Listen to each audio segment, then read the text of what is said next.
Pleasantries at Mile High Stadium. Losers staring an 0-3 start in the face, a tough hill to climb. In NFL history, only 3 teams, the 92 Chargers, the 82 Buccaneers, the 81 Jets, have recovered from an 0-3 start to make the postseason. Tommy, you've gone over to join the Lonesome Men, Phil, over there on the set, on his own set, I might add. Pat Bowlen called you this week to play defense. I mean, Bronco defense, as advertised, a little shaky. Well, I don't know how he could keep me under the cap unless he paid me what he paid me my last year when I was in Denver. You know, a lot of that cap went to the offense, getting offensive personnel, which left some defensive deficiencies, mainly in the area of pass coverage. As we take a look back to week 1, the San Diego Chargers, you see man-to-man coverage underneath Mike Kroll on the tight end, the safety looking to come over and give help to the middle of the field, and the cornerback down at the bottom of your screen on an island in man-to-man coverage. As the play develops, the tight end will release.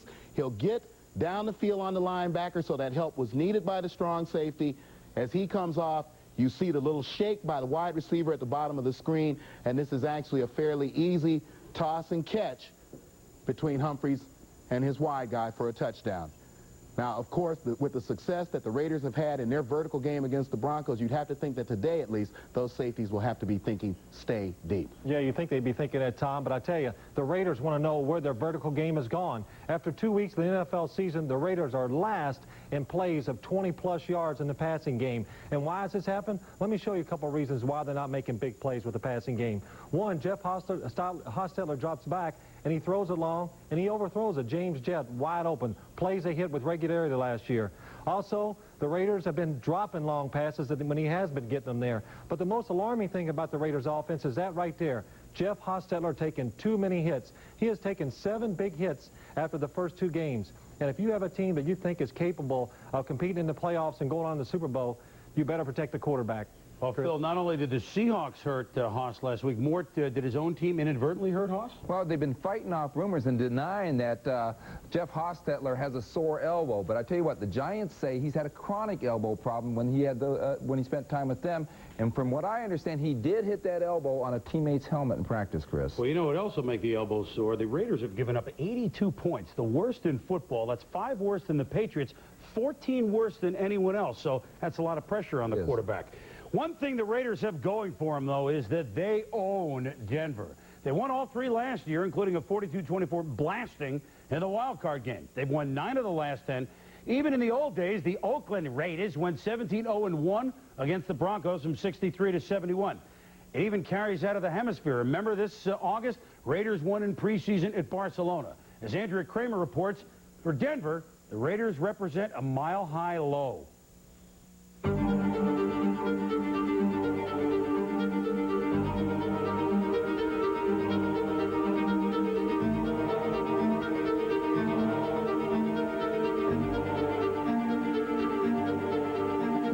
Have beaten the Broncos more than they've beaten any other team. The Broncos have lost to the Raiders more than they've lost to any other team.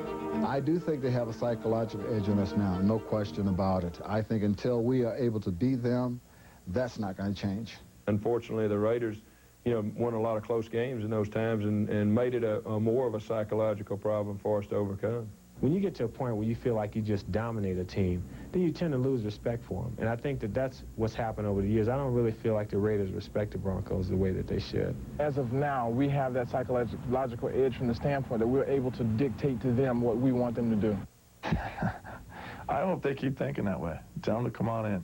They have to be thinking going into the game, what can we do to beat these guys, I mean, what is it going to take to shoot them all, to get rid of the whole team? I don't think Tim Brown has any understanding of how we feel going into this game. There's a belief here that we'll always find a way to beat the Denver Broncos no matter what happens.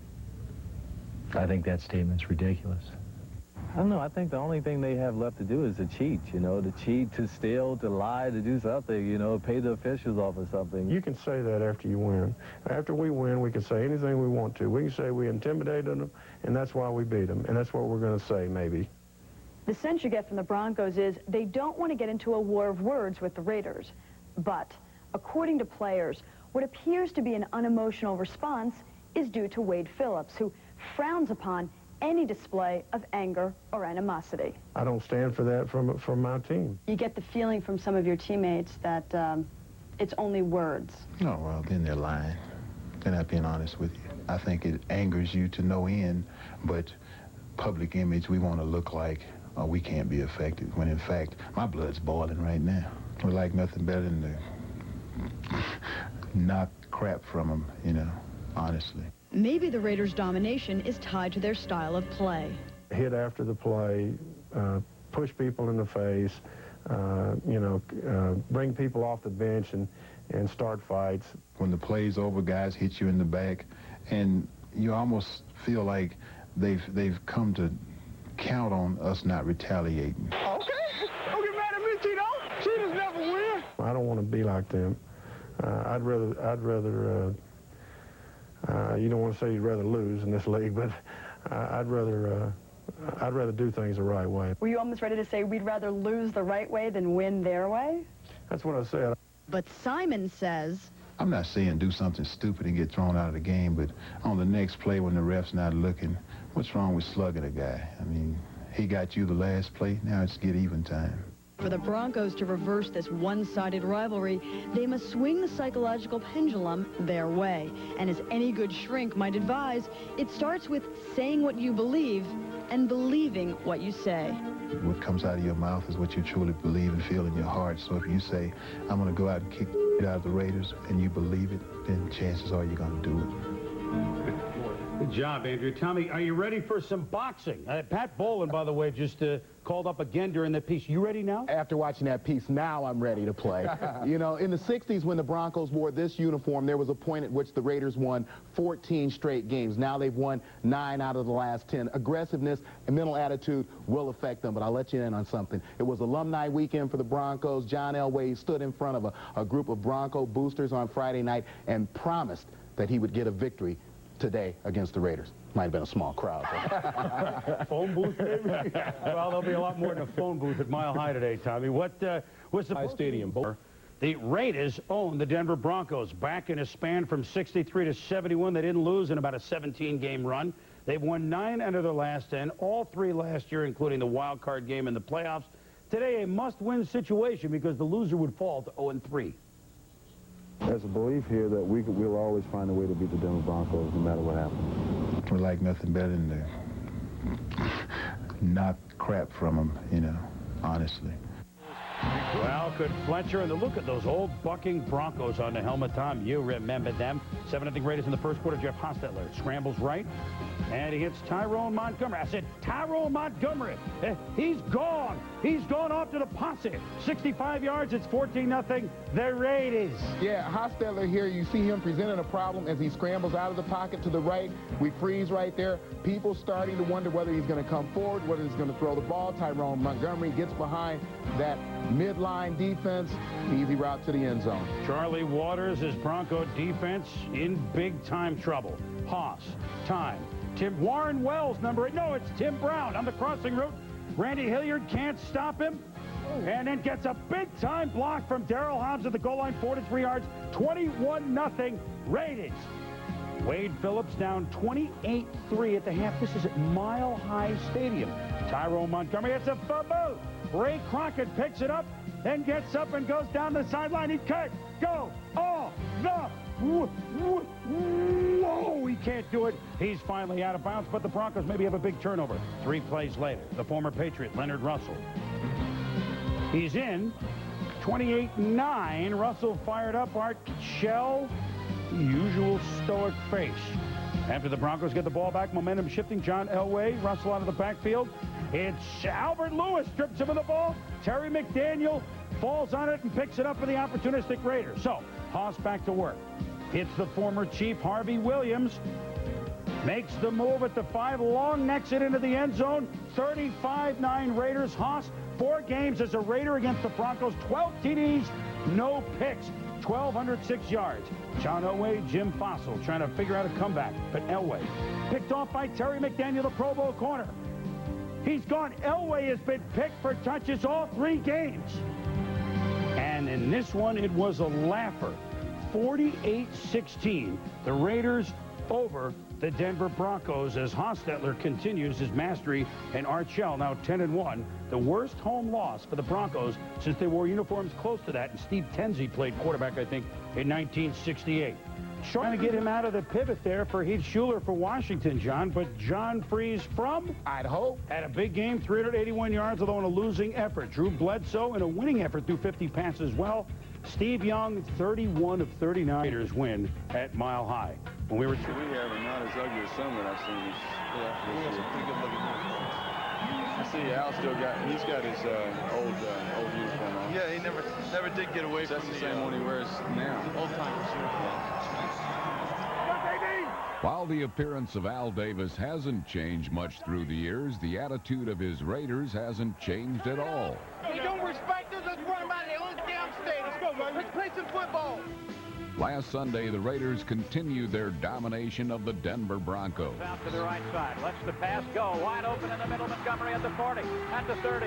He's to the 20, 10, to the 5. It's a Raider touchdown. Keep blowing that ass, baby. Look good. Looking good, baby. Hey, Smith. Hey, Smith. It's Dusty. Let's shoot. Come on, man. Let's make it possible. John Elway was repeatedly pressured and sacked 4 times, while Jeff Hostetler was calmly delivering 3 first-half touchdown passes.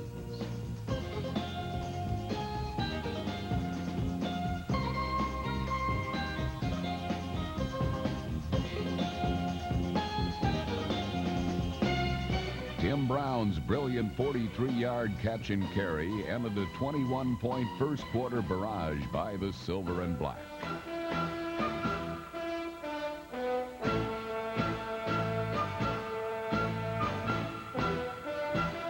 By halftime, the Raiders were trying to guard against overconfidence as the score ballooned to 28-3. Hey, your frame of mind is critical, right? Don't give a sucker an even break now. This is where you fight out a sub-yard. I mean it. This is how tough you got to be right now.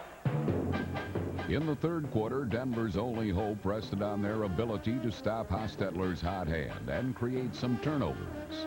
The battered Broncos finally responded by forcing Raider runner Ty Montgomery to cough up the ball.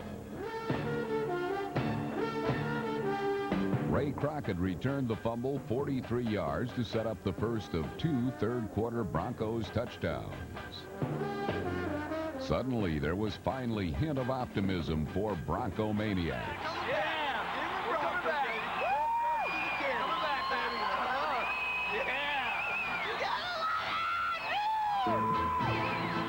Stranger things have happened in Mile High Stadium, but not against the Raiders, who finished what they set out to do, rout the Broncos in their own backyard. Harvey Williams' second touchdown of the day and Jeff Hostetler's 4th touchdown pass broke the Broncos' comeback.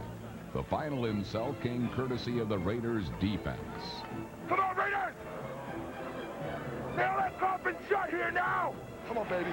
The last nail in the coffin here. Out the shotgun, rifles it over to the near side, batted away and taken away by Terry McDaniel at the 10 to the 5.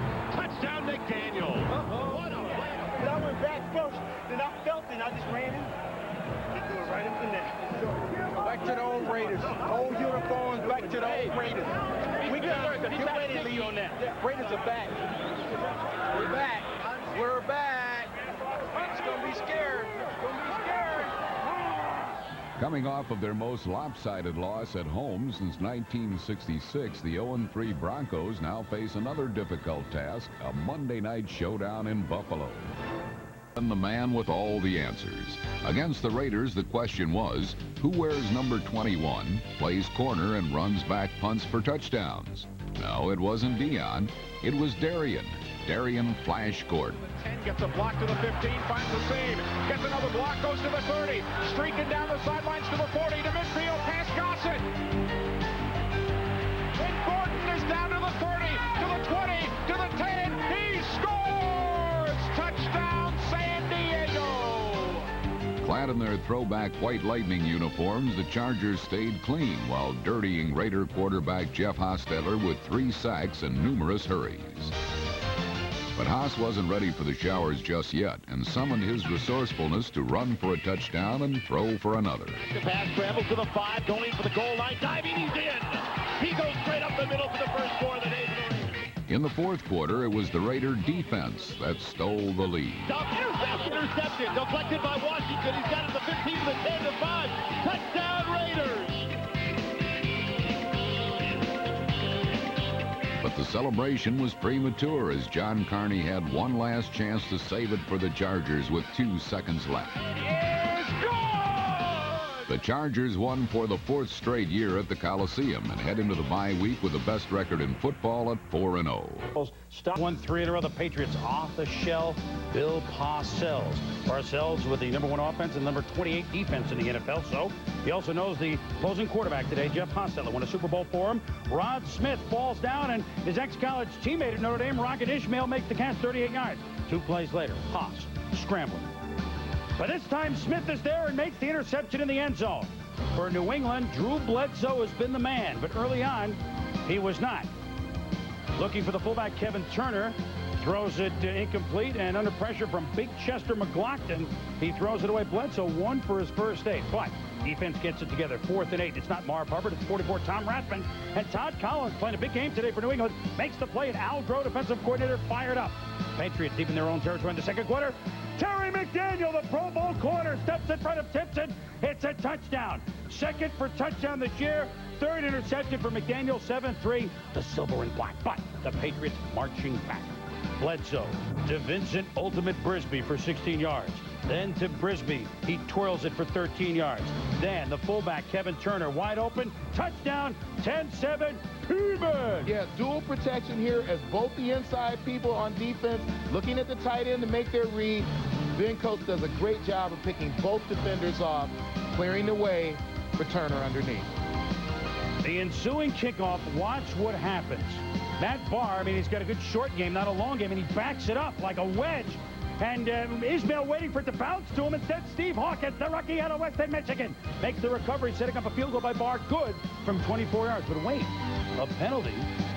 And Andrew Ski Glover gets called for a penalty. What's going on here, Tom? Well, you're not allowed to use other players to propel yourself over the line. This is a questionable call, though. Glover here gets up in the air right there, actually gets caught underneath by the Patriots, and then falls over the line. That's a very questionable call. And Parcells takes the points off the board, and it ends up being a touchdown, 17-14, the Patriots. Hostetler scrambles and finds Tim Brown. Look at the catch and the concentration by the Pro Bowler, Tim Brown. Then 3rd and 4 for the Patriots. Haas on the quarterback, drives a touchdown. 21-17, the Raiders. Patriots on the goal now, 3rd and goal. Kevin Turner hammered by Greg Biekert. Loses the ball, and the Raiders recover. Well, it looked like he was trying to stretch out over the goal line. It was very close, but Biekert with the big hit, and the Patriots can't convert. Then Anthony Smith gets Bledsoe for his 2nd sack of the day. 21-17 Raiders. Patriots trying to drive, 2:15 to go. Bledsoe, you've seen it so many times. Bledsoe leads him to victory, as he did last week, to Vincent Brisby for 24 yards. 3rd and 20 now, less than a minute to go. Raiders pass rush. Hadn't been there this year, but Bledsoe's arm is tipped. It goes out of bounds. So 4th and 20. Can the youngster pull it out? James Trapp almost picks it off, but it doesn't matter, as Bledsoe and the Patriots do not pull this one out, and a very, very important win to the Raiders as they win at the Patriots by the count of 21-17. Raiders at Miami next week, and through the years, that's a team that they have beaten. That'll be a very good game with the Raiders back in the hunt. Los Angeles. Raiders. You can sing it all night. Raiders, Raiders, Raiders, Raiders, Raiders, Raiders. You gotta do it. Take it. Let's go. Let me hit the wedge, dog. The wedge hit you. Let's go. Let's go. While the Patriots weren't singing the Raiders' tune, they did find the beat. Busting them in the mouth. Hey, don't nobody like to get hit that much. Just go have it, Drew. If Drew Bledsoe is the NFL's version of the natural, the Raiders' defense is just naturally opportunistic. You're natural, baby. Come on now. Get ready. Motion right comes Timpson. Bledsoe on 1st down to throw. Near side, intercepted, touchdown for the L.A. Raiders. Reading it like an open book. Despite Terry McDaniel's 3 picks, the Pats were unfazed. Hey, you gotta get 7, baby. Need 7. Coaches the tight end right, the back split behind Bledsoe. Raiders with a 5-man defensive front. Both corner linebackers are up. Back to throw. Bledsoe over the middle. Touchdown for Kevin Turner. 2 Bledsoe touchdown passes gave the Patriots a 17-7 lead. If Jeff Hostetler can't match Bledsoe in statistics, he can in savvy. Hostetler dumps it off. Harvey Williams over the middle, 25-20, 15-10. He'll take it the distance. Touchdown Raiders. All we got to do is keep making plays. We make some plays, we got a chance, baby. Got a 3rd and goal just outside of the 3. And here we go. Hostetler, quarterback draw, calls his own number, dives in for the touchdown. Hostetler's draw gave the Raiders a 21-17 advantage, but Bledsoe has a knack for keeping the Patriots in any game. And thanks to another 300-yard day, he had New England poised for the win.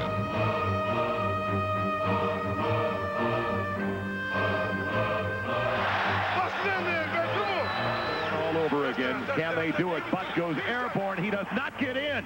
He loses the ball. The fumble at the 1. But the Raiders take over. The Raiders get it back. He hit the ground for that. No, sir. Coach didn't let me know while he was in the air. No, sir. His head was his head and shoulders were. His head and shoulders were all over the ball. He reached out. He reached out, sir. You didn't see it? You're wrong. You're wrong. He reached out. Hey, you'll see it 5-4. Bill Parcells' argument fell on deaf ears, but the Patriots are hoping they don't fall on hard times, while the Raiders square off against another pretty quarterback in Dan Marino and the Dolphins this Sunday in Miami. Dan the Man is trying to improve upon his NFL best 15 touchdown tosses. Hey, Dan, throw away from Terry McDaniel, who's tied for tops in the NFL with 5 picks. Prime time, a game in the AFC just dripping with intrigue. The Raiders at the Dolphins at Joe Robbie Stadium.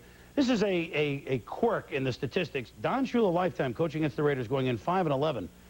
His son David Shula, lifetime, 2-0. So obviously when they had their weekly talk, Don says, hey, Dave, give me a couple pointers on beating the Raiders here. Well, one thing is for sure, I don't think Art Shell is asking his quarterback Jeff Hostetler for pointers. We'll show you what happened right here. Off the shell. And the Raiders going against the Dolphins and Don Shula. Clash of Titans at Joe Robbie Stadium. First possession for the Dolphins. Dan Marino is the ball stripped by Nolan Harrison. A Jerry Ball, the big nose tackle, falls on it for the Raiders. Sets up a Jaeger field goal, 3-0 L.A. Dolphins next possession. Bernie Pomeroy. Oh, he's rumbling for 9 yards as Brady. Just short of a first down. Next play. 2nd and short. Pomeroy lost the contact that put Mark Higgs in, and you may not see him run the ball too much more this year for the Dolphins. It's a fumble! Anthony Smith rumbling, bumbling, stumbling. 10-0 Raiders. 5th straight game. Raiders defense has scored a touchdown. Yeah, Terry McDaniel, as valuable a defensive player as there is in this league, puts his hat right on the football, knocks it out from Higgs, and then Anthony Smith, right place, right time. So the big fella gives the Raiders a lead. Miami's defense, Marco Coleman gets Jeff Hostetler here. Then number 51, as Coleman celebrates, you know Brian Cox wants to celebrate. He nails Hoss right here, Tom, beating Bruce Wilkerson. Yeah, you watch Brian Cox, great first step. Look at the speed, comes around, gets the arm around, and then drives through the quarterback. Outstanding. So Hoss is hurt. He's battered and on the sideline. He is, as Billy Joel would sing, an angry young man. And just remember this, because this would lead to more. Dolphins get great field position, and on 4th and 1, look at the play action by Marino. To ESPN's Greg Beatty, 2nd catch of the season, keeps the drive alive. Shula says, way to gamble for it, guys. And then Marino to the regular tight end. Whoa, Nelly. Let me tell you about Kip Traction. It's a touchdown, 15 yards. Raiders lead is down to 10-7. Raiders next possession, more agony for the Hoss. This time, Cox. Hoss has some time, steps up, and Cox nails him from behind as he releases the football. Cox celebrates, then we go to the sideline. Hoss says, the coach, hey, I'm the coach, you're not the quarterback. Shell says, wait a minute, I don't care. Hey, Vince, Jeff, you're out. Vince Evans, get in. You're the quarterback. I'm the coach. And it escalates. Evans tries to calm it down. Now, Haas says, no, Fred Biletnikoff, you should be going across the middle. I'm on the phone. I'm really annoyed. Who am I talking to? Somebody higher? No, well, there's no one higher than Al Davis. But he was really talking to Tom Walsh, the offensive coordinator for the Raiders. Heated discussion. Walsh came down to the field at the end of halftime. Haas says, I don't need this, as Vince Evans gets instructions from his coach, Art Shell. Oh, by the way, the Raiders are leading at this point, 10-7. Evans goes in, that venerable one, 39 years of age, but Jeff Cross sacks him. Meanwhile, Haas says, well, I'm going to make the best of this. Okay, guys, I was only kidding. block for me, and that's the defense, so that's the problem. It's at the offensive line. But at any rate, Marino back on the field. Ball deflected, picked off by Donald Ballpark Frank. And the half ends a very interesting second quarter. The Raiders lead it 10-7. Who would start in the third quarter? Would it be Haas or Vince Evans? It's now a 10-10 game. Raiders driving it is Haas. And this is why Tim Brown makes the Pro Bowl. What a catch in traffic. What a run after it. A 30-yard play brings the Raiders down to the 12. Then Hostetler to Brown again. Tommy, it's a great catch, 17-10 Raiders. Yeah, tight coverage, and the thing you love about Tim Brown is that if you watch him hooked up here with J.B. Brown, one-on-one coverage, the catches that he makes in traffic. He knows he's going to take a lick. He still concentrates and pulls the ball in. So Brown and Haas give the Raiders the lead. Last play of the third quarter, a punt by the Dolphins. Tim Brown has it, but this time it's a fumble, and Viney falls on it like a loose knish. And the Raiders, and the referees, wait a minute, though. Was it a fumble? Did he have it? Was it a fumble? What do you think, Tom? Difficult call for the officials. I think they got about this view of the play, but Don Shula coaches the Dolphins. Well, and the call went to the Dolphins, and Art Shell incensed, Tim Brown incensed, but Miami gets the ball. It's a tough call, and that's what the Raiders thought of it. Taking advantage of the break, Marino to his fullback, Keith Byars. Looking, throwing a beautiful catch, beautiful throw, 18 yards, 17 all were tied. And as Byars spikes, Margaret Byars, his wife, happy as can be in the stands. And we're tied in the fourth quarter. Haas to James Jett, but Troy Vincent gets there just before Jett had control. And Haas said, oh, we had the bomb. We couldn't quite hold on. Could Jager come on to kick the game-winning field goal? He wouldn't get that chance because Brian Cox, again the man for Miami, with the sack on Hostetler. We go to overtime, tied at 17. Then it's Bernie Parmalee. We told you about this Iving and Viney backfield. It rumbles for 26 yards. He's smearing inside the 40-yard line. Then 3 plays later, it's Parmalee. 9 more yards. He goodies is up inside of field goal range. Pete Stoyanovich, 29-yard field goal. Good! In overtime, Dolphins 20, Raiders 17. How about that one, Coach? Heck of a game. Oh, boy, a lot of intrigue. That is faux show as the Dolphins win it by Stojanovich's field goal. Now they're in sole possession of first place with the Bills lost to the AFC East at 5-2, and the Raiders fall to 2 below 500 at 2-4. Mark Malone was at the game. A quarterback understands this conflict between quarterback and head coach. Right, Mark? Although there really isn't any history of problems between Art Shell and Jeff Hostetler, the frustration boiled to a head today. Hostetler, who finished the first half 2 for 9 and only 15 yards, was battered again and left without a running game. After the game, neither wanted to talk about it. As far as went on with Art, you'll have to ask him about that, and yeah, that's about all I have to say about it. Part of the quarterback change, what was going on? Coach's decision. Was it the way that Jeff was playing, or was it what was going on? I just answered your question. I'm not saying more. Coach's decision. But I don't think that you can single out one individual. You know, we just didn't make it happen early on, and I think it was frustrating for the entire team. Do you expect to start next week? Game over. Some Raider players told me privately, however, that Hostetler had been so frustrated with the offense that when he came off to the sideline after the third down play, he questioned some of the play calling of Art Shell. That's when the argument ensued, and Vince Evans finished the half. Neither Shell nor Hostetler will say whether or not this situation has been resolved. And at 2-4, the last thing the Raiders need is a quarterback controversy. Reporting from Joe Robbie Stadium, I'm Mark Malone, ESPN.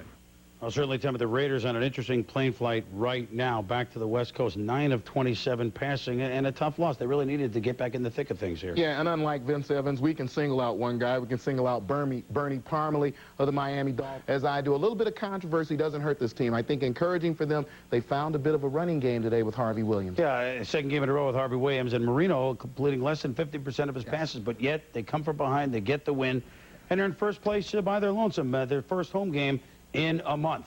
For Sunday, Art Shell pulled his starting QB, and that led to a very public exchange of ideas. Following the game, Shell would only say that it was the coach's decision.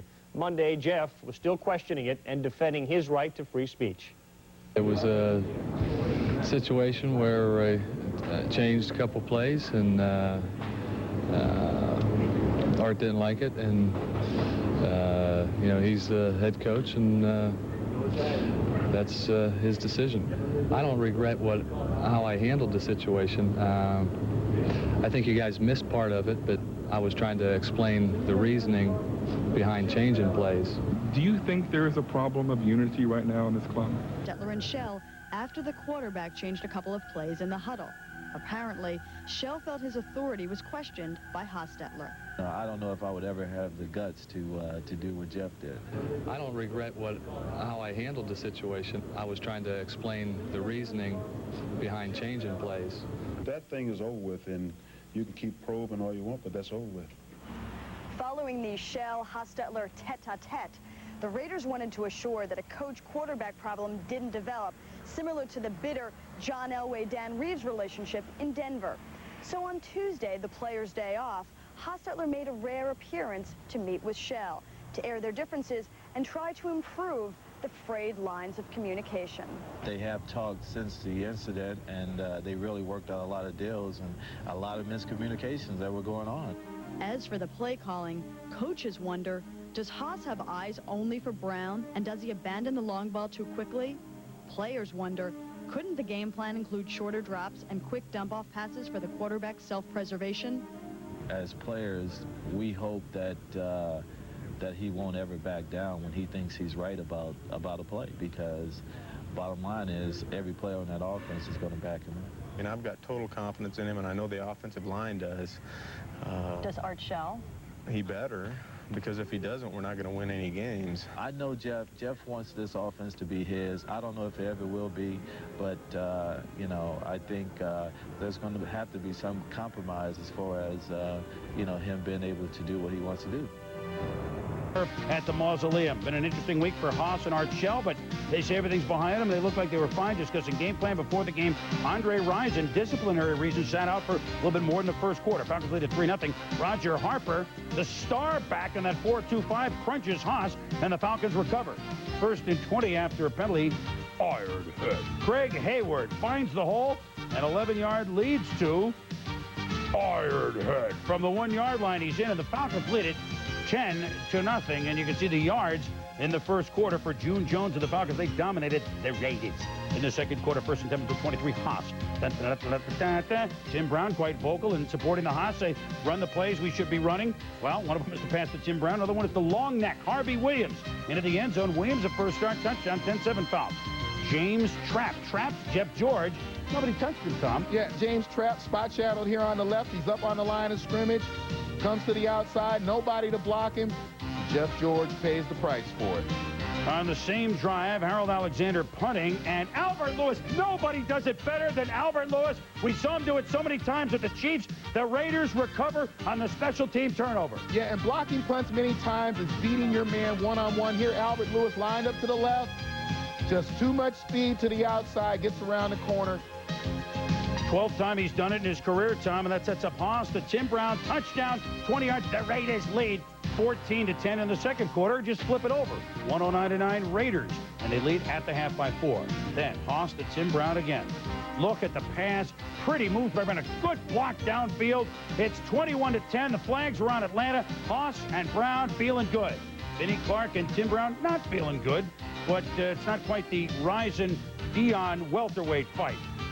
But it's a touchdown. George to Andre Rison. First catch of the game, 1:37 left in the third. Part of the reason he sat out, but part of the reason the Raiders was a good defensive back. 4th down call, it pays off. Jeff George to Terrence Mathis. It's the diminutive one. 21-17, the Raiders. Harvey Williams, though, good solid run. Looks like he's earned that starting job up the middle. Harvey Williams, a career high, 107 yards on 27 carries. Raiders get a couple of field goals from Jeff Jagermeister, and Jeff George, last shot. Lionel Washington intercepts. The big news here, what? The Raiders defense for the first time in 6 weeks didn't score a touchdown, but the Raiders defense really shut down the outside receivers as we surmised on game day. So good matchup for their defense, and the Raiders, they know that San Diego lost. Now they're 3-4. They're a long way out, but they're in it.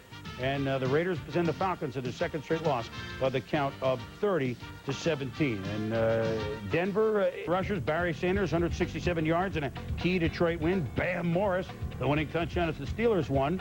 Chris Warren had a 100-yard game, but the Seahawks lost at Kansas City. Harvey Williams of the Raiders won. Ricky Waters. See, you run for 100 yards and you win more than you lose. That's the way it goes. Means had the C note, but the Chargers didn't win it. No, Jeff. In Los Angeles, Halloween arrived early as the Raiders clashed with the Falcons. Atlanta was frightening at first, but their early 10-0 lead was unmasked and torn apart by the Raiders' pass rush, which made getting to Jeff George like taking candy from a baby.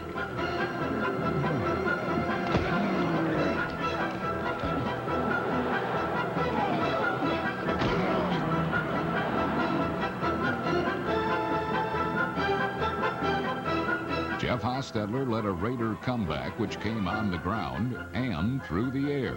Give to Williams, right side, gets outside, he's in, touchdown Raiders. Brown back to the wide side of the field. Hostetler setting it up, going over the middle. There's Brown, it's complete, the 25-20, 15-10. He's in, touchdown Raiders, 31 yards. The Raider faithful hope to have something more to scream about next week against Houston. Times when they feel it's them against the world, it really makes them play better.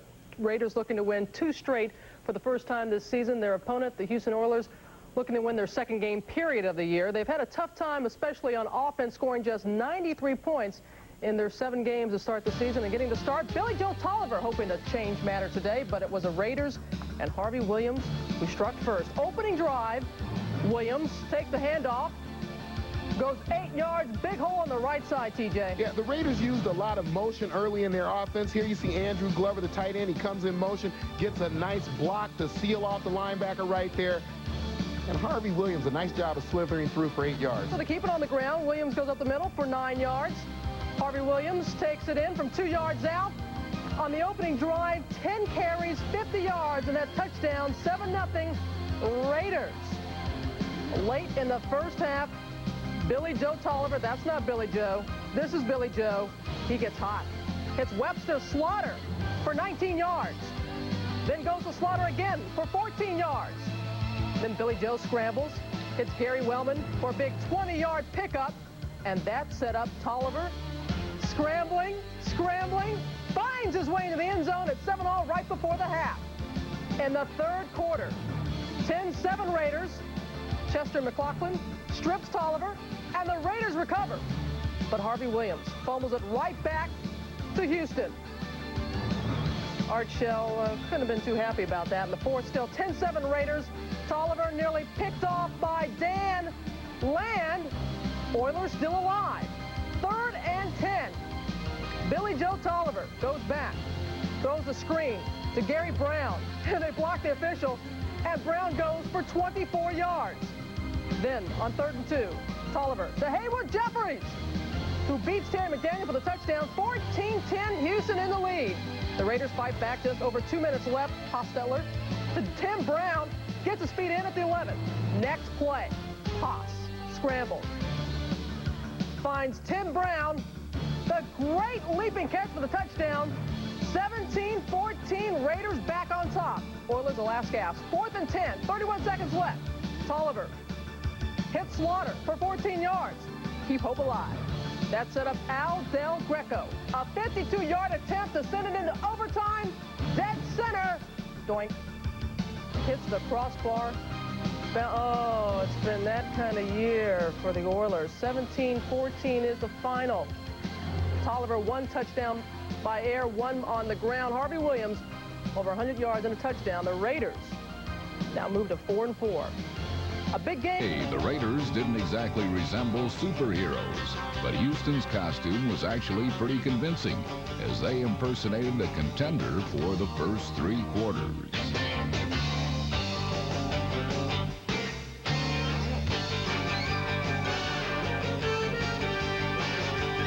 Looks, there's a big opening if he runs to the 5, to the 4, 3, and he dives in, and a touchdown Oilers.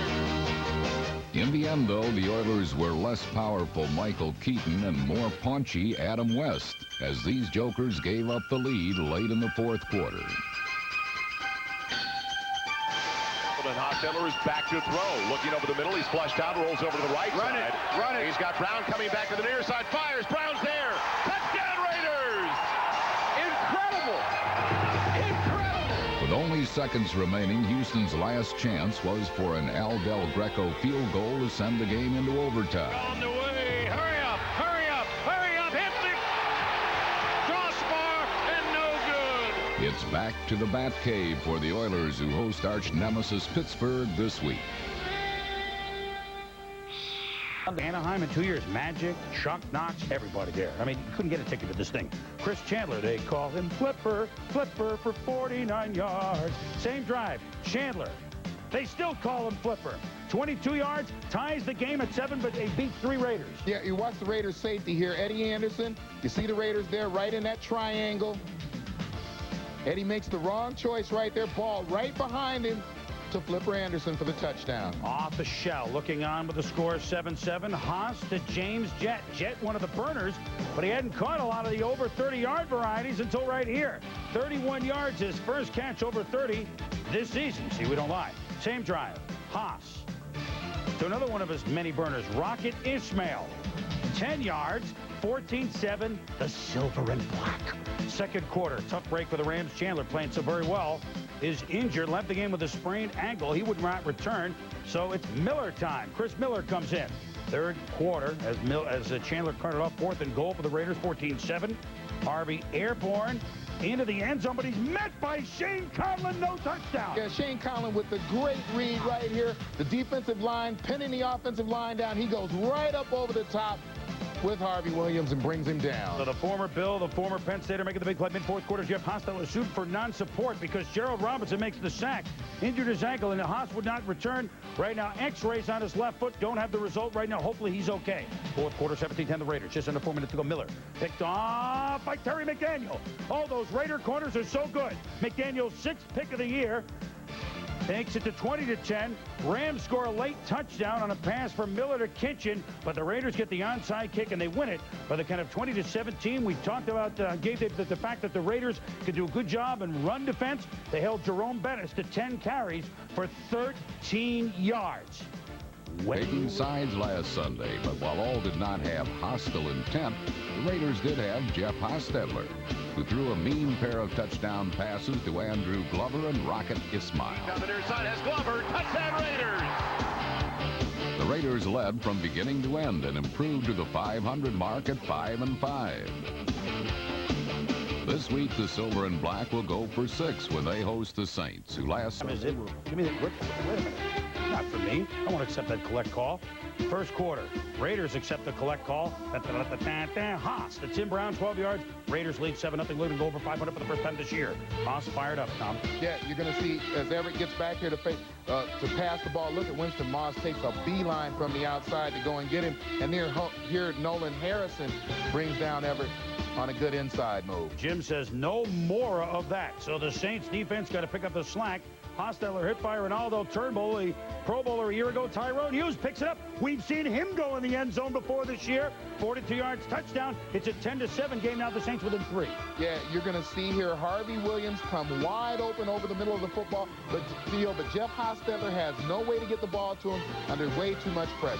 Then Haas looking for his favorite receiver, Tim Brown. What a leaping catch for 43 yards.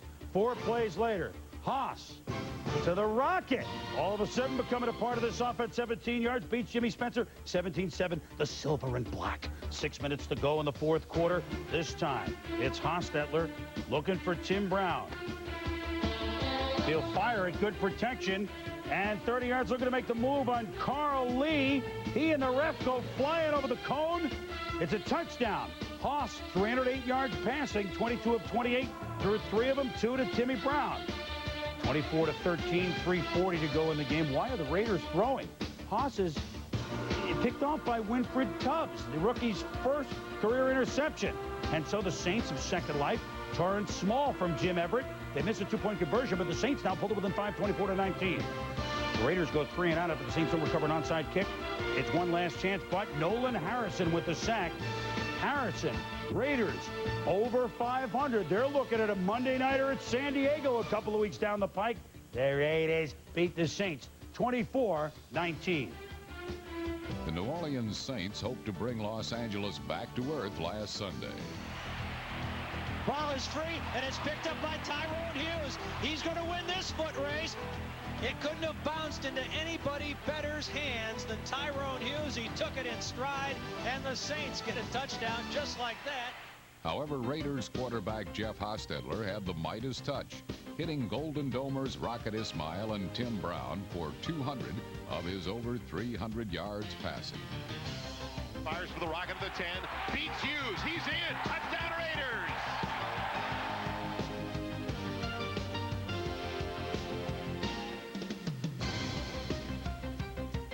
Hostetler also hit this potent receiving tandem for 3 touchdowns, making 12 fourth-quarter Saints points irrelevant.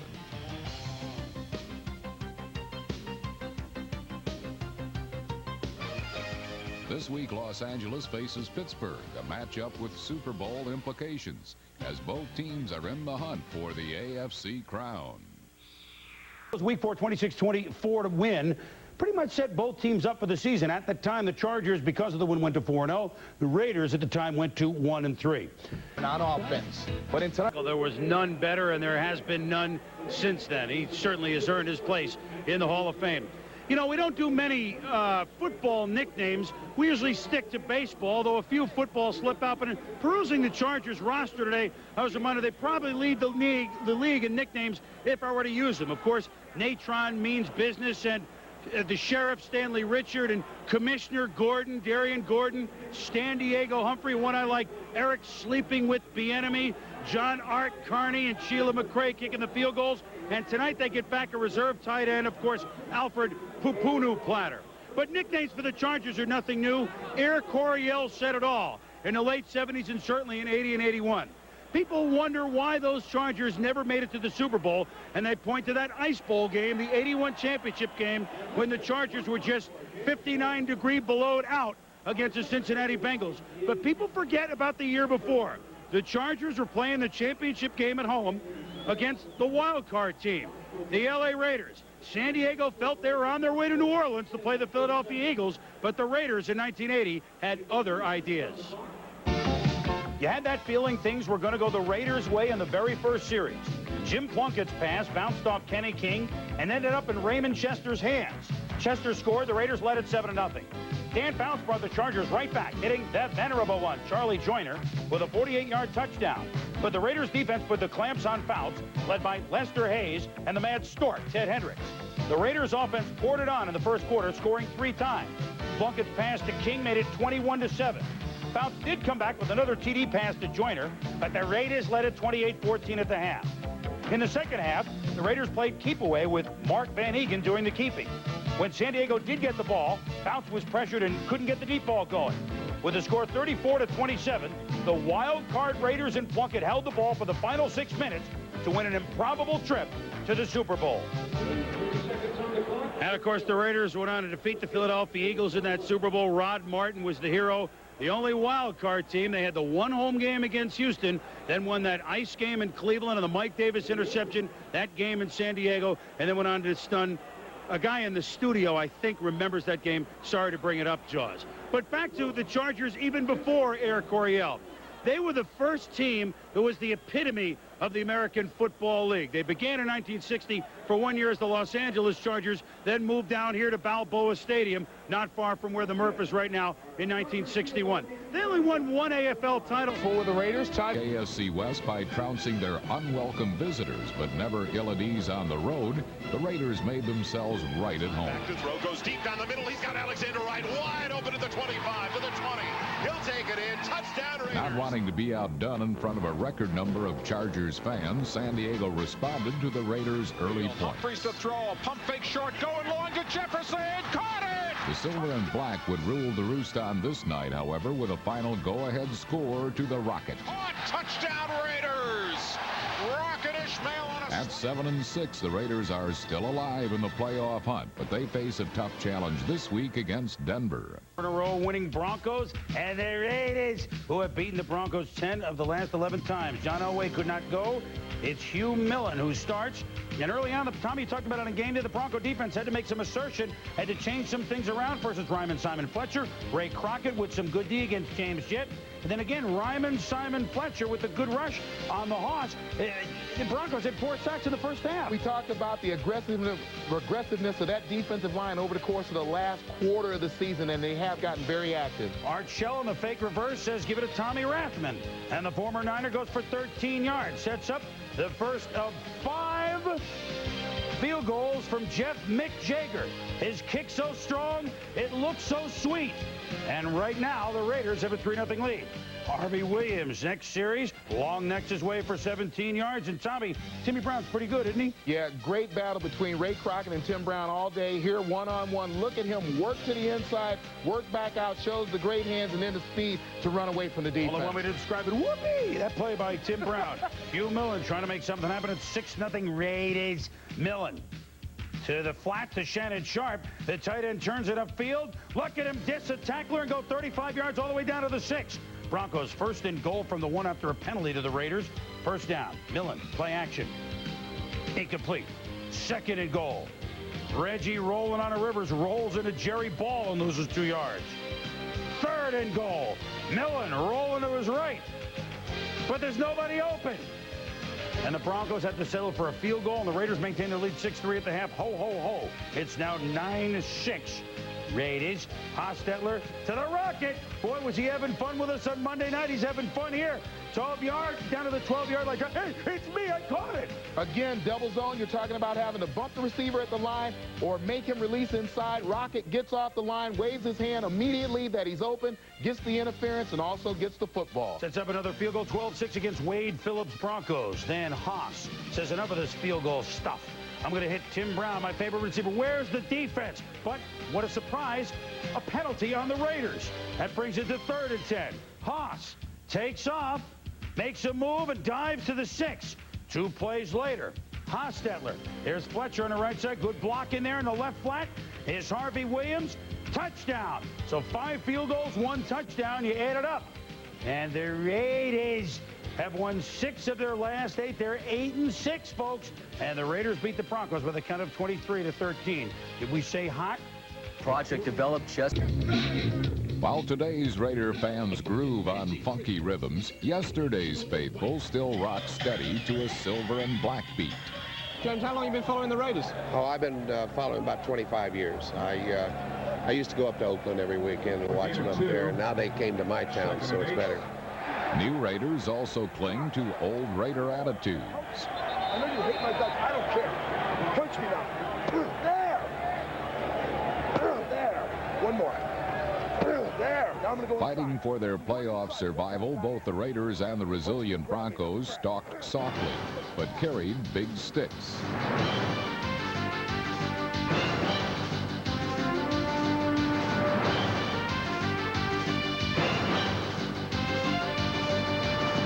On the 22, you lost your mind, didn't you? You left... well, then he went to the line. I want to go to... I know it, but don't just play the bouncing ball. If you ain't crossed that line of scrimmage, you cover the little sucker, okay? The Broncos chased Jeff Hostetler all over the Los Angeles Coliseum, hoping to deny him a game-breaking play. But eventually, one of his missiles found the Rocket.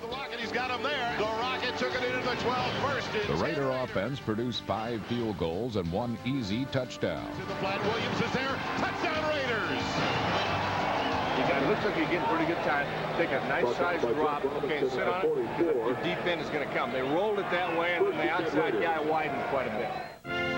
Quarterback Hugh Millen, subbing for John Elway, led his team to the brink of victory. But the final heights were scaled by the gutsy and unassailable Raider defense. First down, is it? First down. First down. First and goal at the LA 1. The give over to the left side. Did the man get in? No. Reggie Rivers is stopped. Second and goal, inches away. They give in the backfield. Rivers can't get out of the backfield. They'll stack him up about 1.5 feet away from the goal line. Here we go. Crowd on their feet. Give over to the near side. Can he get out of the backfield? No! Clark is buried back at the 4. What a stop by the Raiders. The goal line stand was the defining moment in victory.